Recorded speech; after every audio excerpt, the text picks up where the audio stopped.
તો ગાંધીનગરમાં રાજ્ય કક્ષાના મંત્રી કૌશિક વેકરિયા સંભાળશે ચાર્જ। વિજય મુહૂર્તમાં આજે કૌશિક વેકરિયા ચાર્જ સંભાળશે।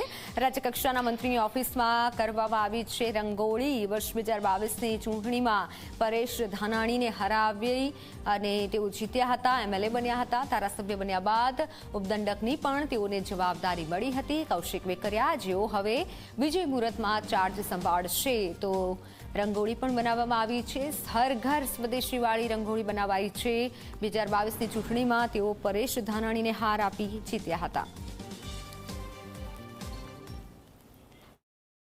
કોંગ્રેસના દિગ્ગજ નેતા પરેશ ધાનાણીને વર્ષ 2022ની વિધાનસભાની ચૂંટણીમાં જંગી માર્જિનથી હરાવીને વિજેતા બનેલા કૌશિક વેકરિયાને સૌપ્રથમ ઉપદંડકનું પદ મળ્યું। તો હવે જ્યારે મંત્રીમંડળનું વિસ્તરણ થયું છે ત્યારે તેમને રાજ્યકક્ષાના મંત્રી તરીકે કાયદો અને ન્યાયતંત્ર, ઉર્જા અને પેટ્રોકેમિકલ્સ, વૈધાનિક અને સંસદીય બાબતોનો પોર્ટફોલિયો મળ્યો છે। આજે ધનતેરસના પવિત્ર પ્રસંગે તેઓ બપોરે 12:39 કલાકે ચાર્જ ગ્રહણ કરવાના છે। તે પહેલાં તેમની કચેરીને રંગોળીથી શણગારવામાં આવ્યું છે અને થીમ પણ રાખવામાં આવી છે કે હર ઘર સ્વદેશી, ઘર ઘર સ્વદેશી, એટલે કે પ્રધાનમંત્રીએ જે સ્વદેશીનો મંત્ર આપ્યો છે તેની થીમ તેમની કચેરી આગળ જોવા મળે છે અને આ જ પગલાં ઉપર તેઓ ચાલતા હોય તો સ્પષ્ટ દેખાઈ રહ્યું છે।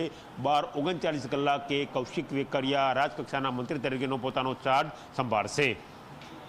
કેમેરા પર્સન એસપી શર્મા સાથે ગૌરવ પટેલ, ઝી મીડિયા, ગાંધીનગર।